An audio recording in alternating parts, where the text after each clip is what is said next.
So I wanted to go over um, the funerary ceremonies surrounding the Emperor Nero. And this line of investigation is starting to piss me off because after Grok 3 demonstrates its bias towards the received Gentile narrative on the end of Nero and assassinates the credibility of um, the Jewish account of Nero, his conversion to Judaism, um, using the word typically legendary, saying that this is just a legendary account. Well, that's not how the local Orthodox Jewish rabbi took it. He he considered it factual, Nero's conversion to Judaism. So what I'm finding out is, as I investigate this accepted narrative of Nero's suicide, that upon closer scrutiny, every element of it evaporates or falls like a house of cards. So I asked Grok 3. By the way, a lot of Grok 3's conclusions are based on the Gentile scholarly consensus, and which is a product of the programming of these two allegedly Abrahamic world religions, Christianity and Islam. The Jewish voice doesn't really get a word in edgewise, and hasn't since the fall of the temple, the destruction rather of the temple, so by the Romans. So I asked Grok 3, please provide an exhaustive. But first, so usually Grok 3, in establishing the historicity of Nero's suicide, it cites three Roman historians: Tacitus, I think Suetonius was the other one, and Cassius Dio. Now, Tacitus, as you can see right here, was born in AD 56. So if Nero committed suicide in AD 68, that would have made him a 12-year-old when those events happened. Suetonius was born in AD 69, so he wasn't even born when Nero allegedly committed suicide. And then Cassius Dio was born in 165 CE. So just throw Cassius Dio right out, because he's got no proximity to these events whatsoever, and his sources were probably dependent on Tacitus and Suetonius. But I would discount Suetonius too, because he wasn't even contemporaneous to the alleged events, and he's probably depending on Tacitus, and I'm not sure that Tacitus is even reliable, being a 12-year-old when these events happened. So certainly Tacitus and Suetonius, these were men whose histories were probably penned during the Roman Flavian dynasty from roughly 69 or 70 CE to like 98 CE at the end of Domitian's reign, I think. So their histories are going to want to preserve their own lives. They're going to be written in such a way that they seek to preserve their own lives, because if they were to write anything that was considered against the interests of the Roman public, then they could be accused of treason and executed. So, yeah, I'm not placing a whole lot of faith. They're so quick to doubt Flavius Josephus, who was also sponsored by the Roman Flavians, but you never hear them quick to question Tacitus or Suetonius.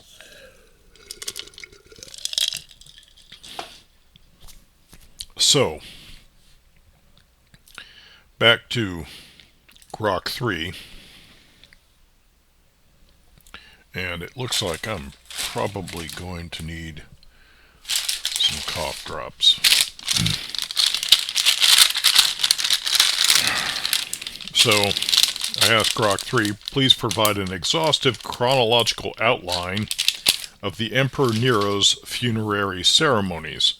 Now, if Christianity can say, hey, look, there's an empty tomb, and that proves that Jesus was resurrected, well, then I can call into question the Emperor Nero's received narrative if there are problems with his body after the fact. So Grok 3 says,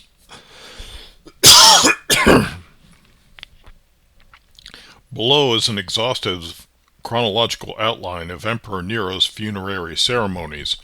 Specific details about Nero's funeral are scarce due to his unique circumstances. How convenient. He committed suicide after being declared a public enemy by the Senate, and his death occurred amidst political turmoil. However, by combining general Roman imperial funerary practices with the historical context of Nero's demise, we can reconstruct a plausible sequence of events. Note that this outline is speculative where direct evidence is lacking, and I will highlight such instances for clarity. Now, one of the cool things about Grok 3 is that it has both a deep search method and a thinking method. And one of the two, I'm not sure if it's the thinking method, will show you how the AI thinks about what it finds and how it reasons about it. Or maybe it's the deep search method that does so, but it's really interesting to watch, but it happens so quickly. The AI just pours through numerous sources. I think in one case there was like 33 sources, and it was like the blink of an eye. It was processing each source, and sometimes it would say, there seems to be some confusion arising out of blah and blah, so let me try to reconcile this. And this is and it's saying this in the blink of an eye while it's arriving at its output. Every source is just a blink of an eye for it. It's incredible to watch. But anyway, so let's continue.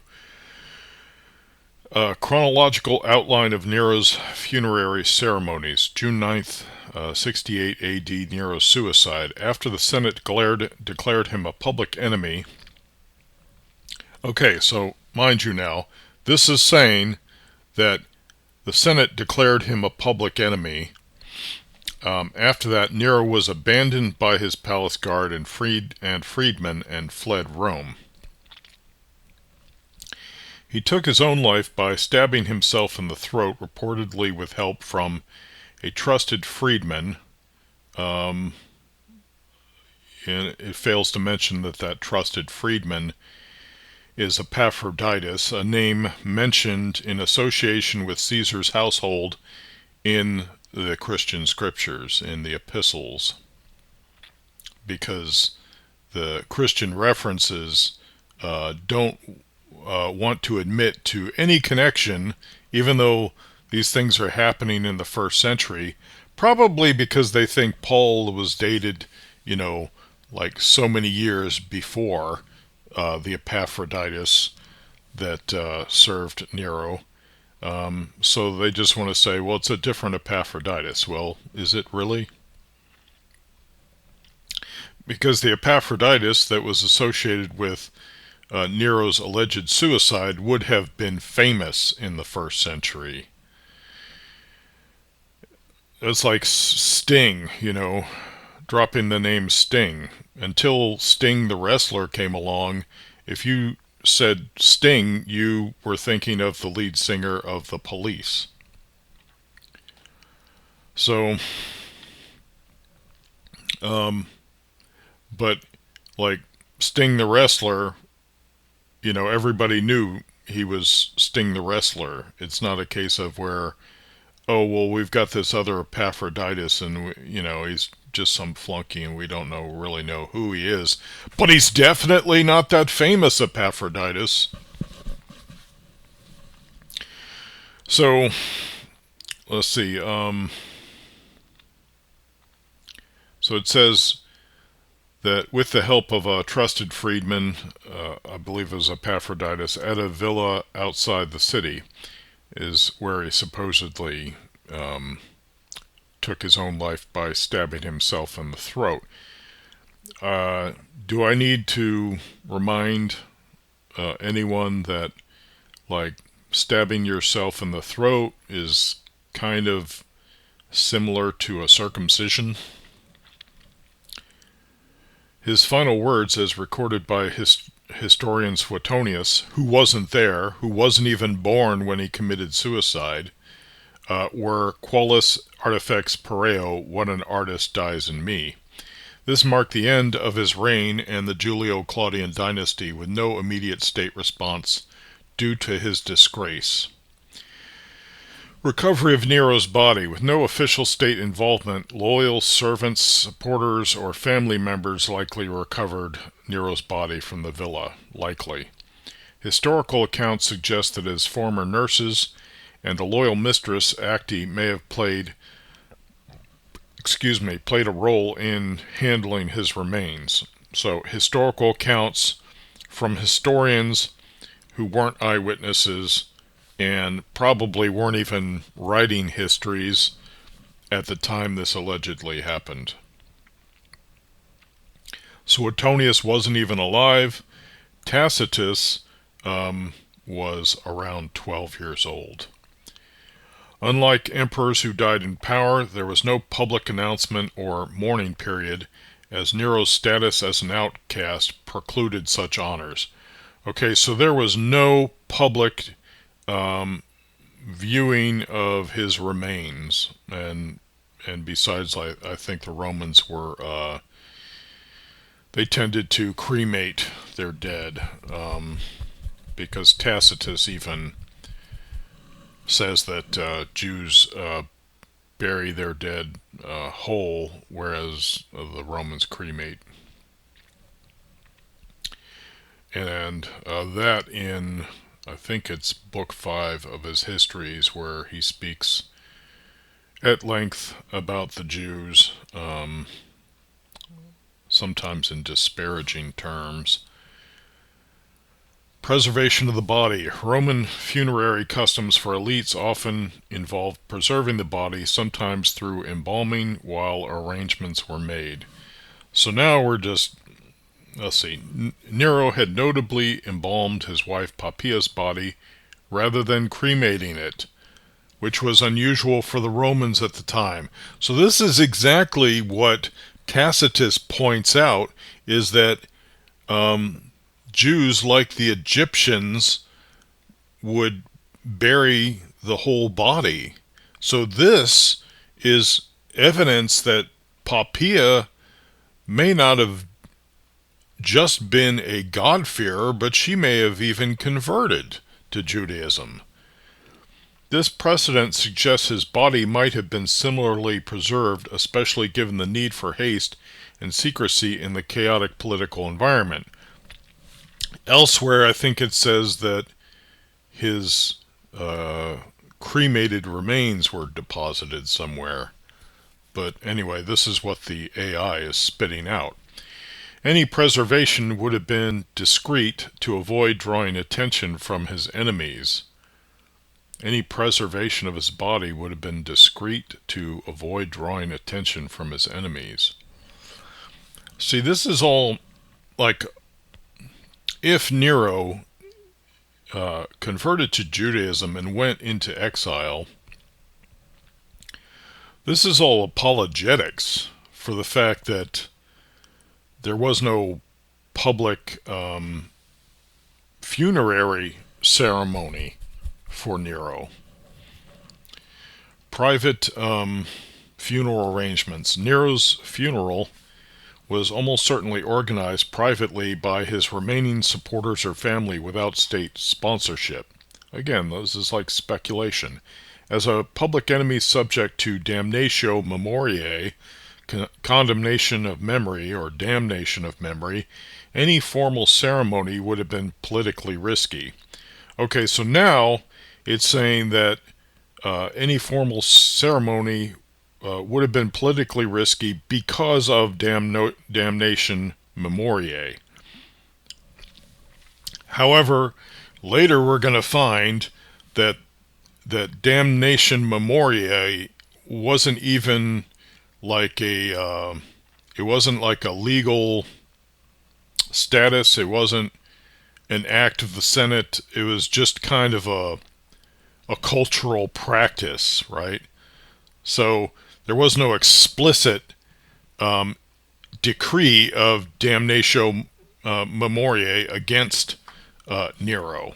This is just, in fact, this is assumed or held to be the truth because of the histories that were written well after the fact. Again, one by a person who was 12 years old during the alleged events, and the second one by someone who was born a year after Nero's alleged suicide. And these histories were written,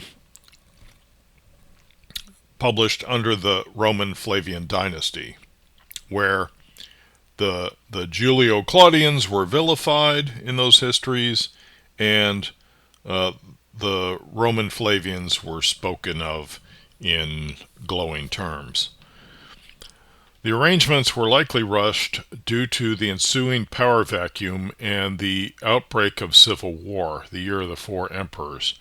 Or the power vacuum happened because Nero was no longer there. 5. Funeral procession, if any. Typically, Roman emperors received grand public processions through Rome with mourners, eulogies, and displays of imperial glory. Nero's situation made this impossible.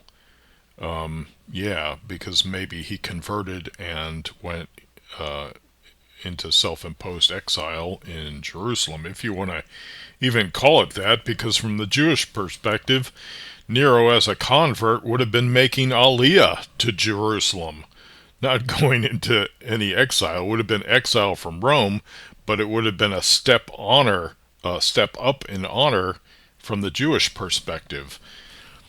If a procession occurred, it would have been small, discreet, and likely avoided the city center to escape notice or reprisal. It may have taken place under cover of darkness or in a remote area, attended only by a handful of loyalists.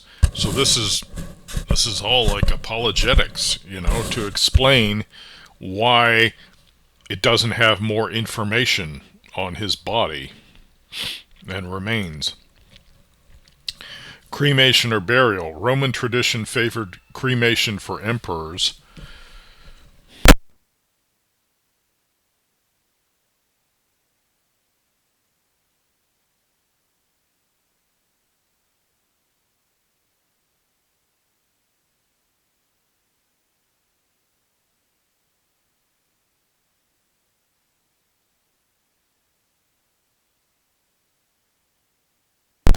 Cremation or burial. Roman tradition favored cremation for emperors, with ashes interred in a grand mausoleum. For example, the mausoleum of Augustus. However, Nero's disgrace and the lack of state oversight cast doubt on whether this occurred. The tomb along Via Cassia, later known as the Sepolcro de Nero, there you've got that word sepulcher that's typically associated with the burial place of Jesus. This tomb, later known as the Sepolcro de Nero, tomb of Nero, is historically associated with him. This suggests he may have been buried intact rather than cremated, possibly mirroring Poppaea's treatment. And elsewhere it actually says that this place is probably not his burial place, that it just got assigned to him through legend. But anyway, we'll continue. Because when we get to that point, I'll make the point that here we have another empty tomb.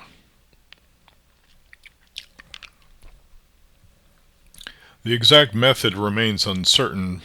And by the way, just as a side note, Christianity makes a big deal about this is the only religion with a Messiah with an empty tomb or something to that effect. But I believe Cyrus the Great of Persia, who the prophet Isaiah calls Messiah, I believe that his tomb was also empty. So that's not an accurate claim. That just stems from ignorance. Just because you're ignorant about other empty tombs in history, you make the claim that, hey, our religion has the only one with a savior Messiah with an empty tomb. No. In fact, tombs frequently got emptied. The exact method remains uncertain, but burial in a modest private tomb aligns with the circumstances. So again, this is all speculation, and whereas Grok 3 promised to let us know when it was speculating, it's not doing a very good job of that. Absence of official honors. Unlike deified emperors, Nero received no state funeral, public eulogies, or divine rites. So as emperor, Nero would have been the Roman state god at the time. No temple was built to honor his spirit, and his memory was officially condemned. Again, after the fact in the histories, because the damnatio memoriae was not like a legal decree issued by the Senate. It was just apparently like a Roman cultural practice. And I'm going to have to cover damnatio memoriae and an associated status in another video, because otherwise this thing would probably be like 5 hours long. His death triggered immediate political upheaval, or rather his absence and his conversion to Judaism, if it was known, would have triggered immediate political upheaval, but just his very absence would have triggered immediate political upheaval. If your emperor just up and unasked the AO, the area of operations, that's military speak, if he just got his ass out of there, that would have been enough to create political upheaval. Because Rome, being a pack of wolves, there would have been a fight in the wolf pack to see who became the new alpha dog.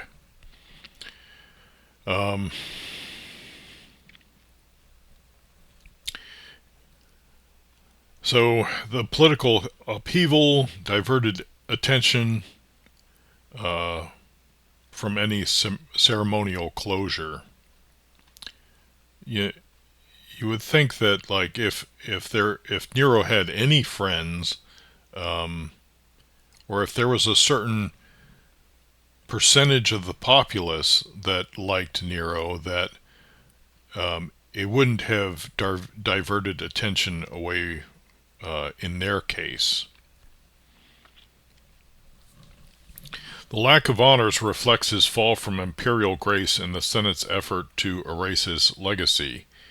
The Senate didn't. There was no official decree from the Senate of damnatio memoriae, according to Grok 3.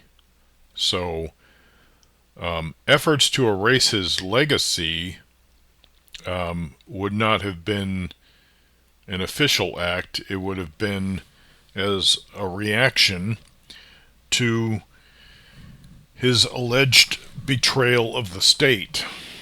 And I submit that if he converted to Judaism and left for Jerusalem, then that would have been seen as a betrayal of the state. 8. Posthumous memory. Over time, the Sepulchro de Nero along the Via Cassia became linked to Nero's name, though it's unclear if this was his actual burial site or a later monument. So there, it's not even clear that he was ever buried there. Despite the damnatio memoriae, Nero's notoriety persisted in popular memory, and some accounts suggest his tomb was occasionally adorned with flowers by sympathizers in later years. But that doesn't mean there was a body there. Because elsewhere, as we're going to see, supposedly his remains were deposited somewhere else. This enduring association hints at a burial site that, while not officially sanctioned, retained significance for some people, but probably not everybody, especially if you considered Nero a traitor. That would be like the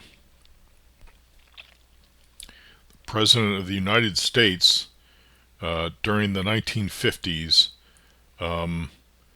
becoming an avowed communist and flying to Moscow. You know, would we have like statues in his honor here in America if that were the case? This historical context and limitations. This outline draws on Roman historians like Tacitus, Suetonius, and Cassius Dio. Just forget Cassius Dio, and Tacitus was 12, Suetonius was born 1 year after these events, who wrote decades after Nero's death and were influenced by the anti-Nero bias of the Flavian dynasty. Thank you. That's not me saying it, that's Grok 3 saying it. Direct evidence of his funerary ceremonies is sparse, likely because his status as a public enemy suppressed official records. For revered emperors, funerals involved elaborate rituals, lying in state, a citywide procession, cremation on a massive pyre, and enshrinement of ashes with divine honors. Nero's disgrace and the subsequent civil war ensured his rites were far simpler and private. Excuse me, or he just wasn't there. The Sepulchro de Nero offers a tantalizing clue, but its status as Nero's true resting place is debated. The mention of embalming is speculative, based on Nero's actions with Poppaea and the need for quick burial amid unrest. While this reconstruction is grounded in historical patterns and context, it remains hypothetical where specifics are absent. So again, while this reconstruction is grounded in historical patterns and context, it remains hypothetical where specifics are absent. Okay, so whereas the Talmud reports matter-of-factly that Nero converted to Judaism, The scholarly consensus favors the Roman historians' version of the narrative, but here the AI informs us that this reconstruction about Nero's funerary ceremonies is grounded in historical patterns and context, but it remains hypothetical where specifics are absent, which is pretty much through the whole thing. In conclusion, Nero's funerary ceremonies deviated sharply from imperial norms. Why? Reflecting his ignominious end. They were likely a quiet, hurried affair overshadowed by the chaos that followed his death on June 9th, 68 AD. Below is a comprehensive overview of the Sepolcro de Nero, Tomb of Nero, covering its definition, historical context, location, current state, associated legends, and broader significance. While often linked to the infamous Roman Emperor Nero, the tomb's connection to him is more symbolic than factual. Rooted in historical events and later cultural traditions. Definition and historical context. The Sepolcro de Nero is a tomb traditionally associated with Emperor Nero, who reigned from 54 to 68 AD, though it is not his actual burial site. This name, so then Nero's reign began, was that 2 years before Tacitus was born. And as I remember it, I think Nero and Titus, their ages differ by 2 or 3 years. Titus says he was born in 39. So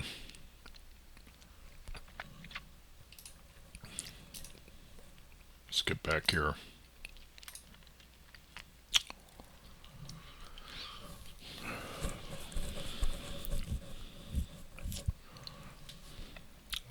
I think I was making a false chronological connection there. So,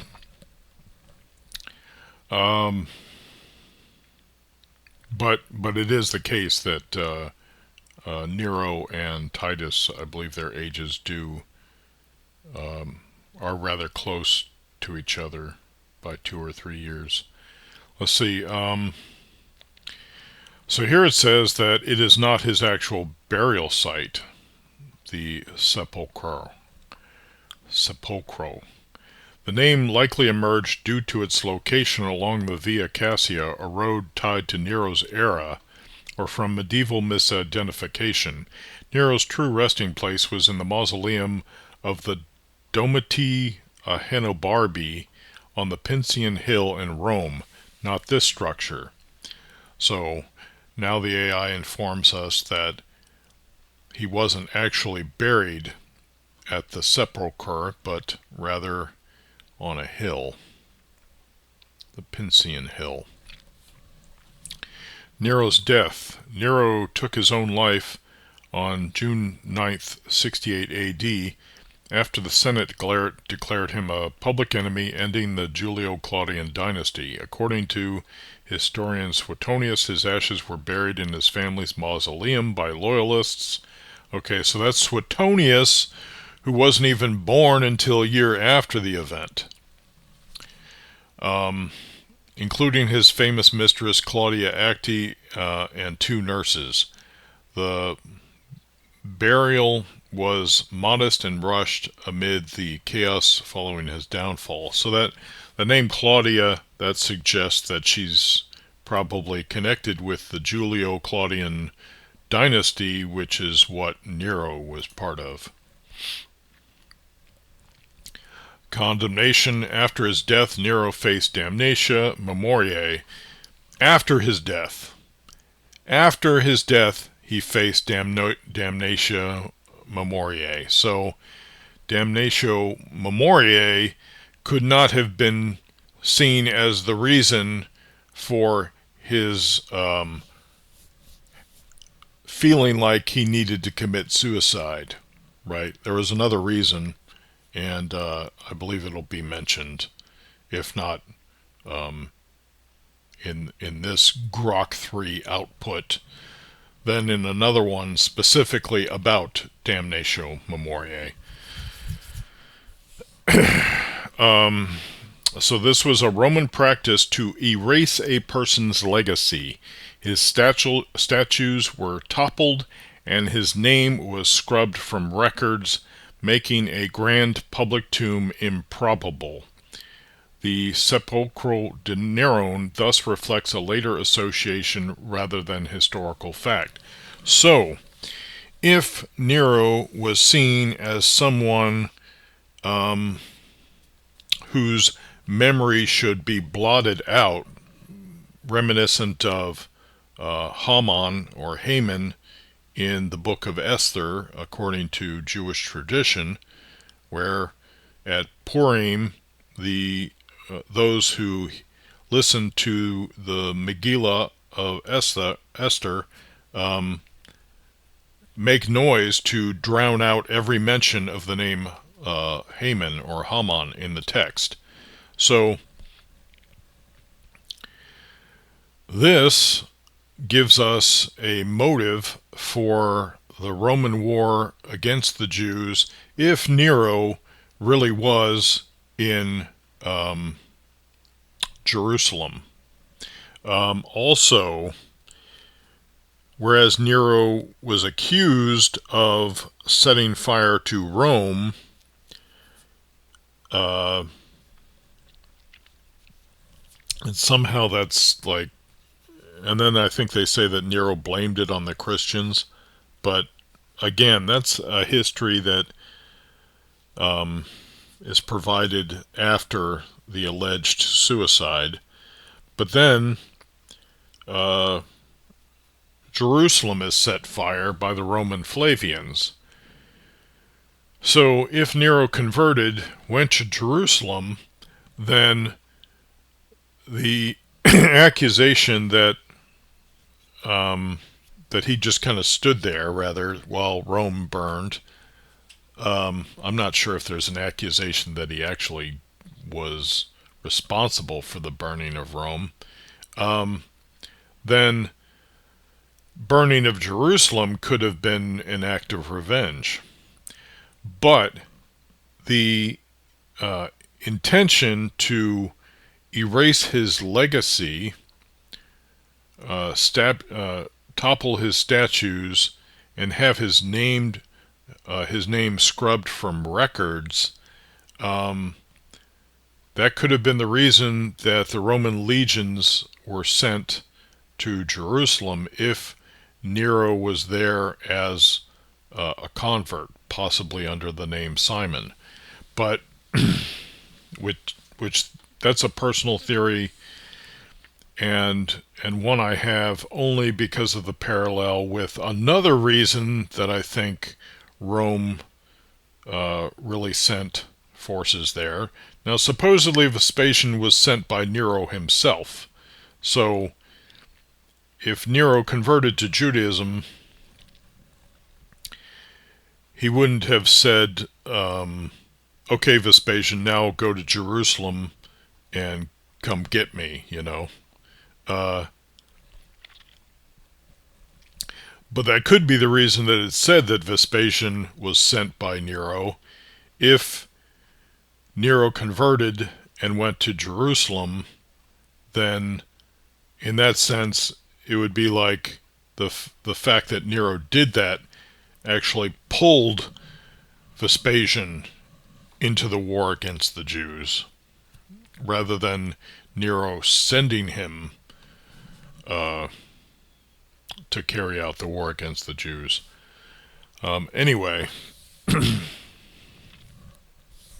so the other reason I think that the Roman war against the Jews may have happened is because of the destruction of the Fulminata legion, the Thunderbolt Legion, who was defeated at the Beit Horon Pass, and whose Aquila was captured by the allegedly Jewish rebels. I'm not sure if they're called zealots in that event or not, but anyway. And my suspicion that the Aquila was melted down, I'm not sure, but I think Flavius Josephus might actually say it was melted down, and that from it the menorah of the temple may have been fashioned, and that's why such a display, aside from humiliating the Jewish conquered, but that may be why there's such a display of the carrying of the menorah to Rome by the Roman legions on the Arch of Titus. So, let's see. Location and description. The Sepolcro de Nero stands along. I just thought of another possibility. It could be that the Aquila, that the capture of the Aquila could have been a metaphor for the capture of Nero. So if that legion was escorting Nero to Jerusalem, then he may have been captured by the Jewish rebels, and he may have then converted rather than, I guess, be killed. But that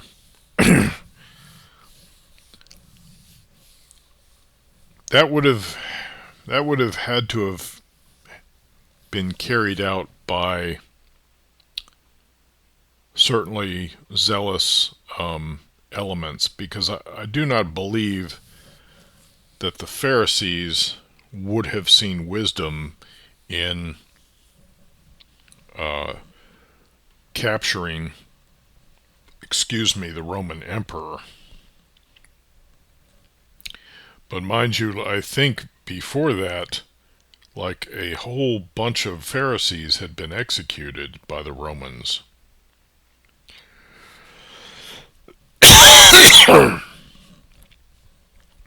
Anyway, that would explain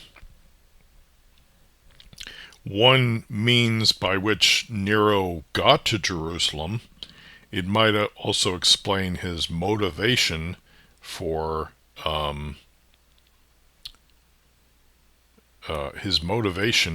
converting to Judaism in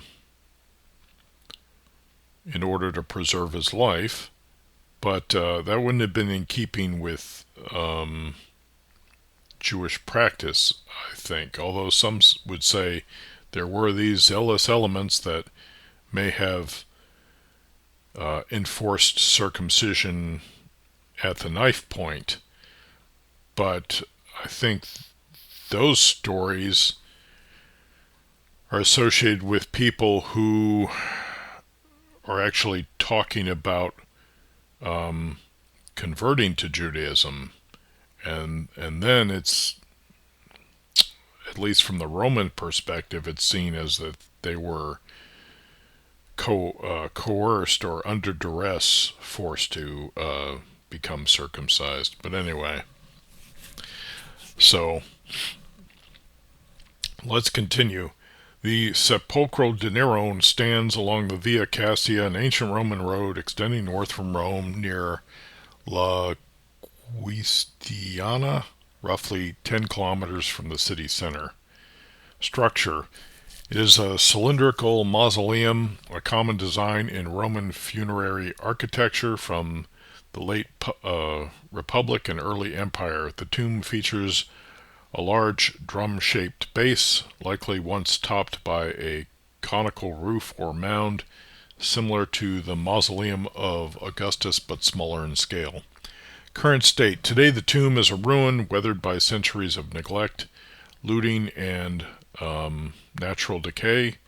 Only the core of the cylindrical structure remains, partially collapsed, yet it still draws interest from historians and archaeologists. Let's see.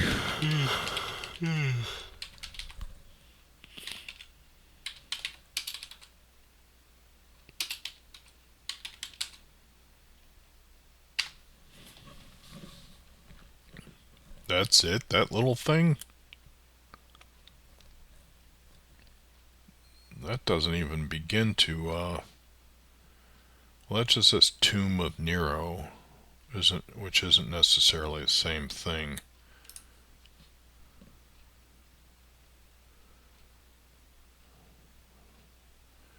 None of these fit the description we were just provided. So maybe this one, well, there's a picture of it.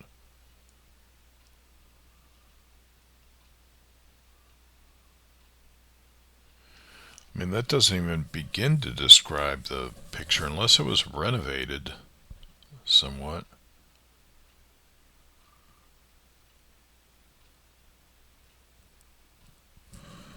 Let's see what this says.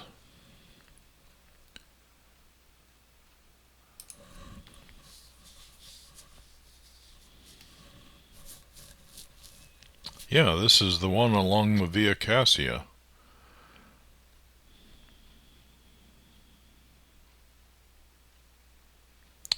And this says, but this is actually the final resting place of proconsul Publius Vibius Marianus, not the famous Roman emperor. And the monument dates back to the late 3rd century, around 200 years after Nero's death. So, I mean, that doesn't really give us any evidence that Nero's remains were there. So we still have the Pincian Hill claim. Let's see. Though named after Nero, the Sepolcro de Nero lacks evidence tying it directly to the emperor. Dated to the 1st or 2nd century AD, it aligns with Nero's time, but it is likely the tomb of a wealthy Roman family or individual. Misidentification. The link to Nero probably arose in the Middle Ages when ancient structures were often renamed for famous figures to enhance their allure.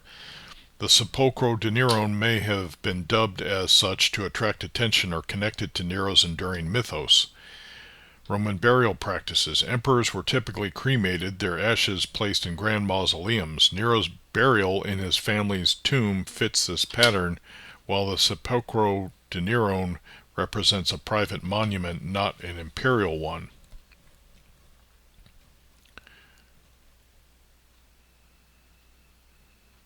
Says his burial in his family's tomb. I think that's referring to the Pincian Hill location. Legends and cultural significance. Nero's dramatic life and death fueled myths, some of which became tied to the Sepolcro de Nero. Nero's ghost. Legends claim Nero's spirit haunted the Pincian Hill, his actual burial site. A walnut tree allegedly grew over his tomb, with crows nesting there, seen as demons plaguing his soul.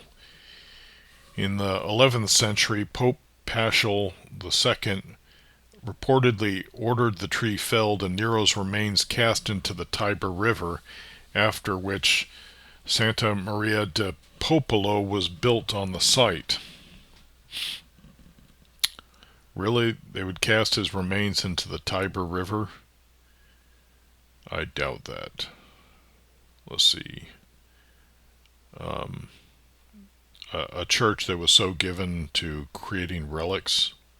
I mean, even if he was a persecutor of Christians, like you would, I would think you would hold on to the remains in order to support the historicity of the claim that he persecuted Christians.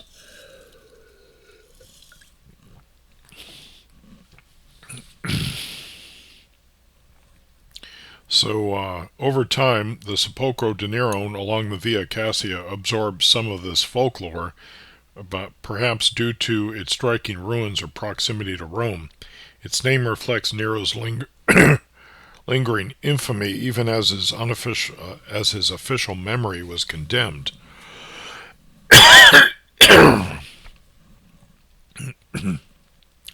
Broader implications. The Sepolcro de Nero sheds light on Roman burial customs and Nero's complex legacy. So, whereas the Talmud's claim about Nero is legendary, Nero's legacy is complex. It's really complex, We can't just explain it so easily. It's a very complicated thing, you understand. Funerary architecture. Its cylindrical form highlights the Roman elite's use of monumental tombs as status symbols, though it pales in comparison to imperial mausoleums. Nero's legacy, despite damnatio memoriae, which, again, would have been applied in the histories after the fact. It was apparently like a very loose custom. It wasn't a decree leveled by the Senate. Despite this, Nero remained a figure of fascination, revealed as a tyrant. That would have been probably slightly because of Nero Redivivus, I guess, where it was believed that Nero would come back as a tyrant. It says he was reviled as a tyrant, yet celebrated for his artistic flair. The tomb's name shows how his notoriety endured, attaching itself to sites like this one. Historical memory. The misnaming of the Sepolcro de Nero illustrates how history can evolve into myth. As records faded, later generations reshaped the tomb's identity to fit their image of Nero, blending fact with legend. Oh, so maybe the alleged suicide of Nero was a myth and not history. Conclusion. The Sepolcro de Nero is not Nero's true tomb, but a Roman mausoleum along the Via Cassia, misidentified over centuries due to medieval traditions or local lore. Nero's actual burial was on the Pincian Hill in the mausoleum of the Domiti Ahenobarbi, where his ashes were laid after his 68 AD suicide. Today, the Sepolcro de Nero stands as a ruined testament to Roman funerary art and the enduring power of Nero's myth. Though it holds no imperial remains, it embodies how history and imagination intertwine, keeping Nero's name alive in Rome's cultural landscape. And then I ask it to tell me everything it knows about his burial on the Pincian Hill in the mausoleum of the Domiti Ahenobarbi, where his ashes were laid after his suicide in 68 AD. This response covers the historical context, the burial process, the significance of the mausoleum, and the legends that emerge afterward. So I'm going to take a minute and then I'll be back.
Okay.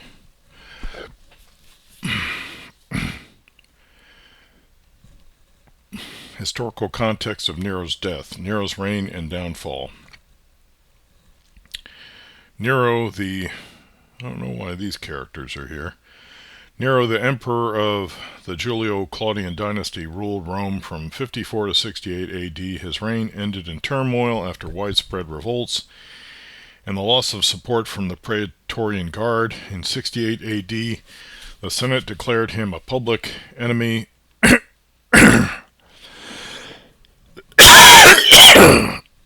So remember that assertion there. Forcing him to flee Rome. On June 9, 68 AD, abandoned and facing execution, Nero committed suicide with the assistance of a trusted freedman at a villa outside the city. So you're facing execution, but then you just go ahead and have your friend help you execute yourself. Status as a public enemy. Following his death, Nero was subjected to damnatio memoriae, a decree aimed at erasing his memory from history. This meant he was denied a grand state funeral or public honors, and his burial had to be conducted discreetly by his remaining loyalists. The burial process. Recovery of the body. After Nero's suicide, his body was retrieved by a small group of loyal supporters, according to historical accounts, notably from the Roman historian Suetonius, his former mistress Claudia Acte, along with two nurses, Ecloge and Alexandria, took responsibility for his remains. They ensured his body was treated with some dignity despite his disgrace. So, cremation. In line with Roman tradition, Nero's body was cremated. So, his body was cremated even though Poppaea's was preserved whole. Cremation was standard for Roman elites, including emperors, as it symbolized purification and the release of the soul. His ashes were then collected for burial. You know what? It makes me wonder.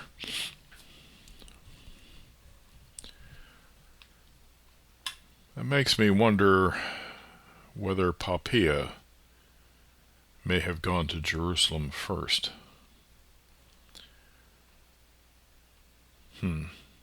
That's another line of investigation, is to really look into what happened to Poppaea.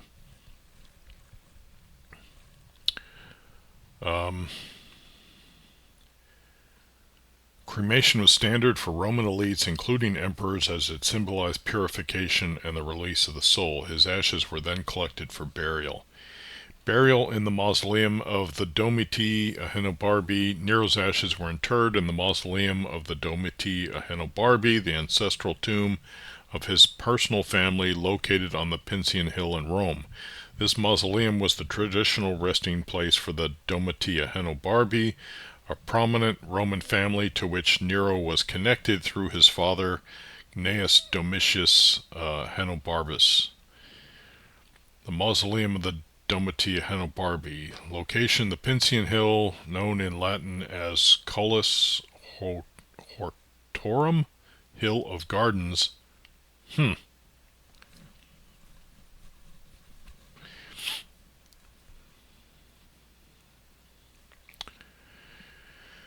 Pincian Hill, known in Latin as Collis Hortorum, is one of Rome's 7 hills, located just outside the ancient city walls. That's sounding a bit like the Garden of Gethsemane now. It was a prestigious area, famous for its luxurious villas and gardens, making it a fitting site for elite burials. Of course, I'm sure lots of ancient cities had gardens outside the walls. Significance: the Domiti Ahenobarbi were a distinguished Roman family, and their mausoleum reflected their high status. Nero's burial there, despite his condemnation, highlighted his lineage. It also suggests that, even in disgrace, he was granted a resting place in his family's tomb, though without the honors typically accorded to emperors. Structure: While specific details about the mausoleum's design are scarce, Roman family mausoleums of this era were often impressive structures, sometimes resembling small temples or featuring cylindrical shapes, like the mausoleum of Augustus. However, given the political climate and Nero's status, his interment was likely modest and unceremonious. Posthumous memory and legends, absence of official honors. Unlike emperors who were deified after death, Nero received no public funeral, eulogies, or divine rites. His burial was a private affair, and his memory was officially condemned. Yet his infamy ensured that his name endured in popular consciousness. Legend of Nero's ghost. Over time, stories emerged about Nero's restless spirit haunting the Pincian Hill. One legend claimed that a walnut tree grew over his tomb and crows nesting in it were interpreted as demons tormenting his soul. In the 11th century, Pope Paschal II reportedly ordered the tree felled and Nero's remains thrown into the Tiber River to cleanse the site of its perceived evil. Subsequently, the church of Santa Maria de Popolo was built nearby, symbolizing Christianity's triumph over pagan superstition. Enduring fascination. Despite the Damnatio Memoriae, Nero's burial site became a point of curiosity in medieval and later traditions.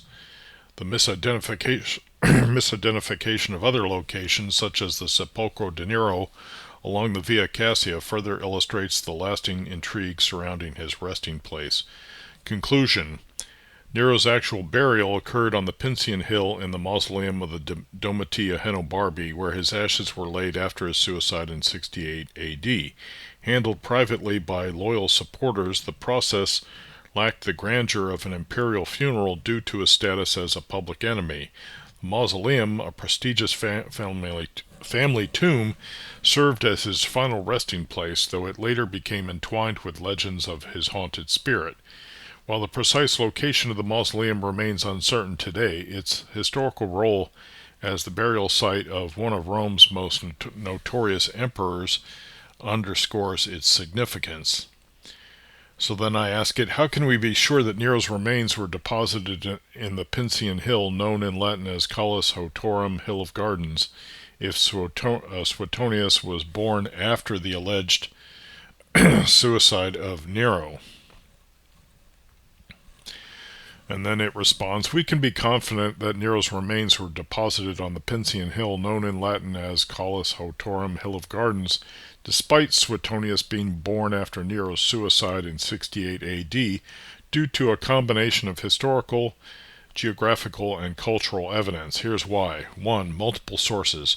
Although Suetonius, born around 69 AD, wrote the 12 Caesars, decades after Nero's death, he relied on earlier records, official documents, letters, and possibly eyewitness accounts available to him as a Roman historian, might I add, under the Roman Flavian dynasty.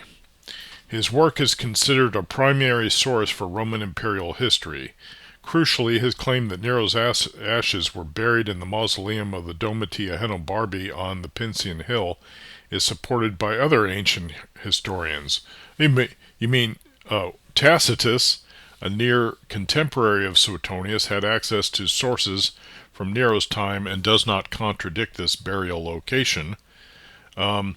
If Nero converted to Judaism and went into exile to Jerusalem and they want to suppress that news amongst the Roman populace, then none of the Roman historians writing during the Roman Flavian dynasty would have revealed that.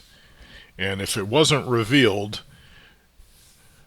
by those early historians, it's very doubtful that Cassius Dio, born in 155 AD, would have revealed it later, because he's just some clueless guy living in no close proximity to the event, who's just depending on Tacitus and Suetonius for the story. And so it says Cassius Dio aligns with this account, reinforcing the consistency of the narrative, probably because they were all the same source, which would have been the Roman Flavian dynasty. Like the earliest historian is Tacitus, who again was 12 years old during the events. So they're probably all ultimately depending on Tacitus. The agreement among these historians, despite their different perspectives and timelines, strengthens the reliability of the Pincian Hill after Nero's burial site.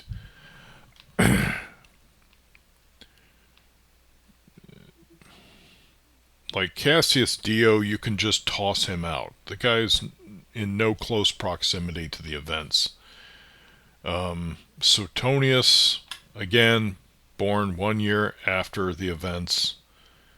I think they're all just depending on Tacitus for this information. And they're all, both Tacitus and Suetonius are riding under the Roman Flavian dynasty. So we're not really getting the consistency, in my opinion, because consistency across accounts. Suetonius explicitly states that Nero's ashes were interred in the family tomb, right, while Tacitus and Cassius Dio provide fewer details. They do not dispute this location. This consistency across multiple independent sources. So Tacitus provides fewer details. He does not dispute this location. So how few details does Tacitus provide? This consistency across multiple independent sources, written at different times, suggests that the information was widely accepted, as it would be if that was the history that was officially sanctioned by the Roman Flavian dynasty.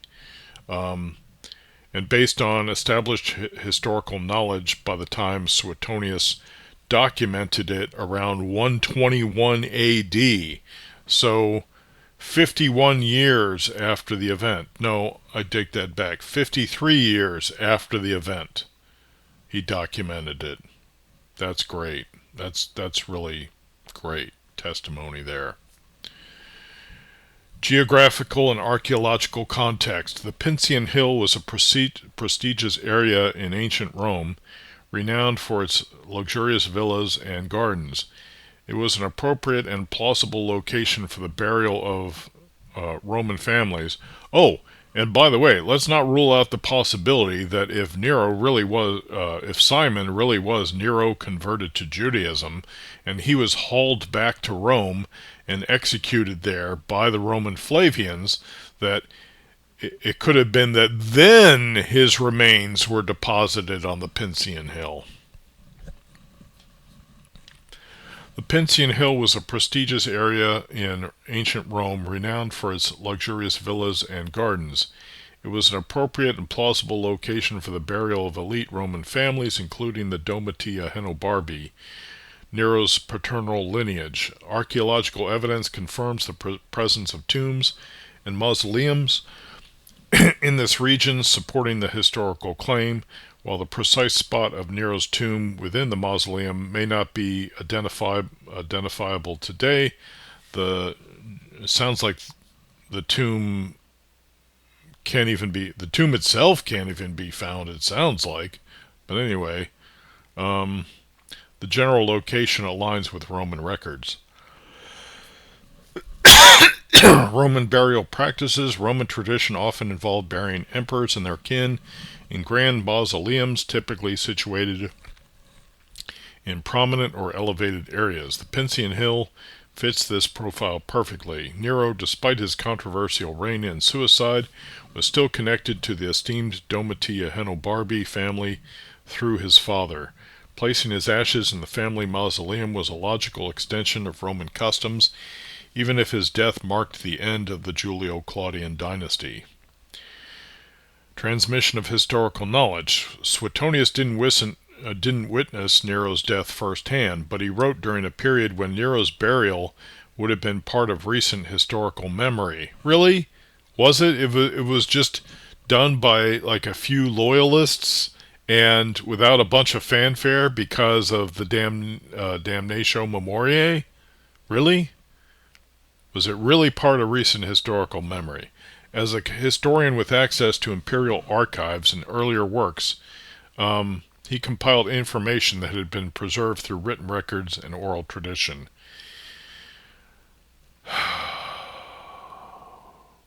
Despite the Damnatio Memoriae, right? Where efforts would have been made to erase his legacy and blot out his name. The fact that his account matches other sources and has been accepted by later historians indicates its credibility. No, the scholarly consensus that accepts this narrative is rather anti-Jewish in its bias and pro-Roman. Its pro-Roman bias is glaring, given the fact that one of the historians was 12, the other one hadn't been born yet, and the third was so far removed in proximity to the events that I just completely discount him. So, to me, that just expresses pro-Roman bias. It was so quickly knee-jerk the Jewish testimony of Nero's conversion and call it legendary, but at the same time make all sorts of apologies for these Roman historians, yeah. Yeah. This is,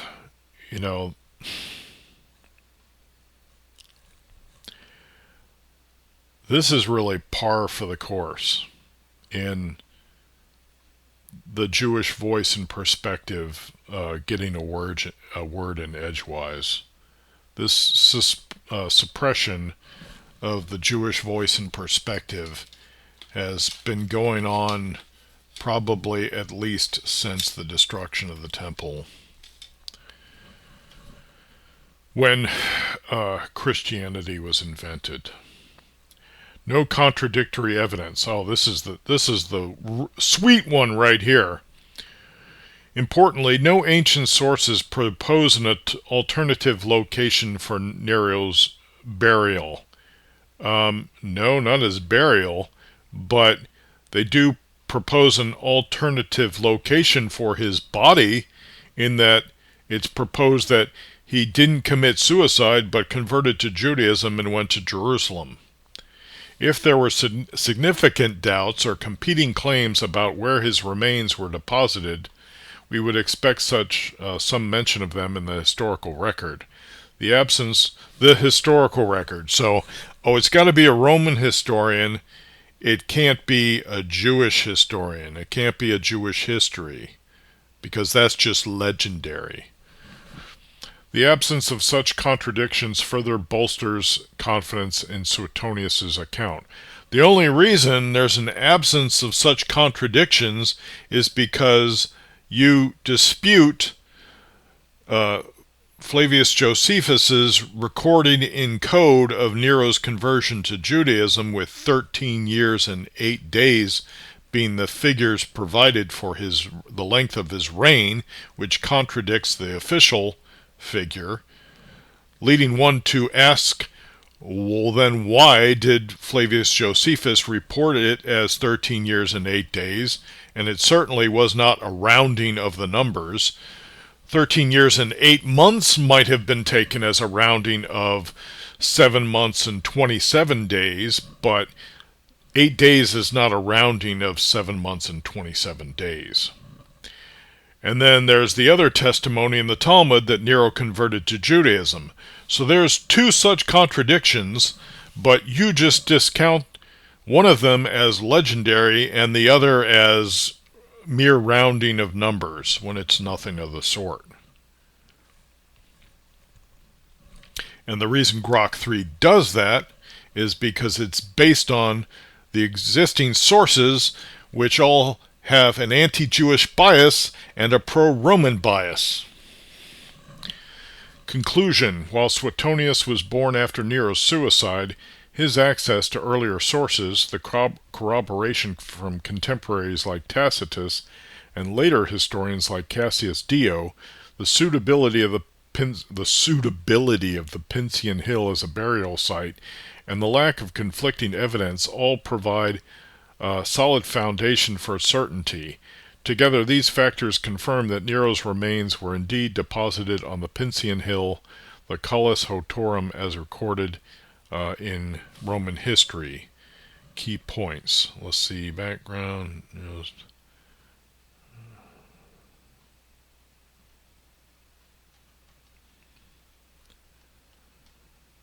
So I'm going to stop here, and then I think we'll have to continue this in another part. So this will be a part 1 on Nero's funerary ceremonies.